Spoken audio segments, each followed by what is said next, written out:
আসছি একটা ওয়ার্কআউটের কথায়, ডেডলিফট। তো এটা বলতে গিয়ে ফার্স্টে বলে রাখি ডেডলিফট কি।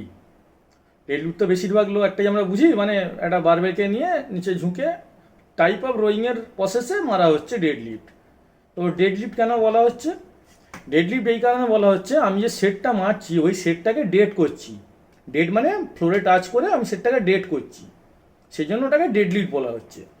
তো ডেডলিফট বেসিক্যালি ফুল ডেডও করা হয়, কোনো সময় হাফ টাচ করে তুলে নেওয়া হয়, দুটোই ডেডলিফট, সবই ডেডলিফট। অনেক সময় রোয়িং মারার ক্ষেত্রেও খুব জোরে ডেড না করেও অনেক সময় যে মানে সিটেড রোয়িং যে মারা হয় কেবেল কেবেল মেশিনে, অনেকে হালকা টাচ করে এ করে দেয়, ওটা এক প্রকার টাইপ অফ ডেড হচ্ছে। ব্যাক মাসেলের ক্ষেত্রে ডেডটা খুব ভালো কাজে লাগে, ডেড সেট খুব ভালো কাজে লাগে। এতে মাসেলের পাওয়ার যেমন বাড়ে, মাসেল পাম্পিং খুব সুন্দর হয়, দারুণ দারুণ এক্সারসাইজ হয়।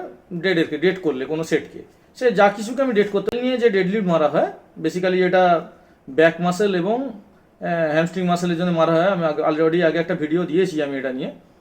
তো এই ডেডলিফটের কথায় আসবো, ডেডলিফটটা কতটা মারার প্রয়োজন আছে। আমি সেদিনকে একজনকে বলতে শুনলাম, আমার ওয়াইফ কত কেজি দিয়ে ডেডলিফট মারা জানো না, এরকম করে একটা বলতে শুনলাম। যাই হোক, তো এই যে অনেকে এরকম কথা শোনা যায়। তো যারা এত এই কেজি দিয়ে ডেডলিফট মারছে, কোনো না কোনোভাবে কোনো ট্রেনার, এখন তো সবাই ট্রেনার, একটা কোনো জায়গায় সার্টিফিকেশন কমপ্লিট করে নিল, কোনো এক্সপিরিয়েন্স থাকুক আর নাই থাকুক, একটু স্টাডি করে নিল, মোটামুটি ট্রেনার। হ্যাঁ, এক্সপিরিয়েন্স ছাড়া তো ট্রেনার হওয়া যায় না। এটা হচ্ছে সেই পড়ে সাঁতার কাটার মতো জলেতে, মানে আমি পড়ে নিলাম সাঁতার কীভাবে কাটতে, আমি জলে নেমে পড়লাম, সেরকম ব্যাপার আর কি। এক্সপিরিয়েন্স ছাড়া কোনো হয় না, ট্রেনার কখনো হয় না। হিস্ট্রি চেক করতে হয় ট্রেনারে, তারপর ট্রেনার চুজ করতে হয়। যাই হোক, এরকম কোনো কথা নেই যে ডেডলিফট করতেই হবে। করতে পারলে ভালো, কিন্তু করতেই হবে সেই জন্য প্রথমে একজন বিগিনারকেই আমি ডেডলিফট ধরিয়ে দিচ্ছি, যেহেতু এটা এখনকার দিনে দাঁড়িয়ে একটা ট্রেন্ডি এক্সারসাইজ, সেই জন্য আমি এটাকে ধরিয়ে দেবো। যার প্রপার ফর্মিসে বুঝতে পারবে না, সেই জীবনে কখনো রোয়িংয়ে ঠিক করে মারেনি, রোয়িংয়ের পশ্চাৎটা ঠিক হয়নি, তাকে আমি ফার্স্টে ডেডলিফট ঢুকিয়ে দিলাম।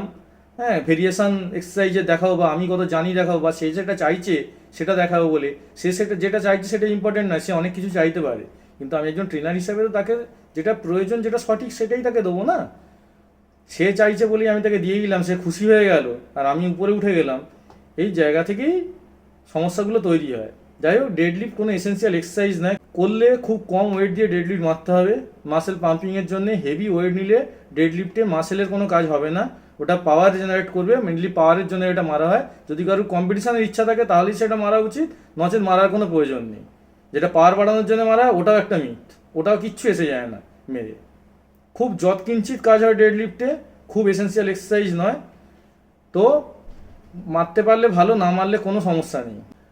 যদি কারোর কম্পিটিশনের টেন্ডেন্সি থাকে, সে প্র্যাকটিস করুক, তার জন্য পরিকাঠামো আলাদা লাগবে। জিম সেটার পরিকাঠামো নয়, সেটার জন্য আলাদা পরিকাঠামো লাগবে লিফটিংয়ের জন্য, এবং তার সঠিক ট্রেনার লাগবে, সঠিক গাইডেন্সের মাধ্যম দিয়ে সেটা শিখতে হবে।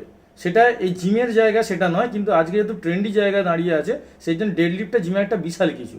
ডেডলিফটের প্ল্যাটফর্ম তৈরি করা হচ্ছে, ডেডলিফট মারাবার জন্য ইনফ্লুয়েন্স করা হচ্ছে। কিন্তু ইনফ্লুয়েন্স করানোটা খারাপ জিনিস না, কিন্তু সেটা কতটা কাজে লাগে সেটাও তো দেখতে হবে। যাই হোক, মাথায় রাখুন, এটা খুব এসেন্সিয়াল এক্সারসাইজ নয়।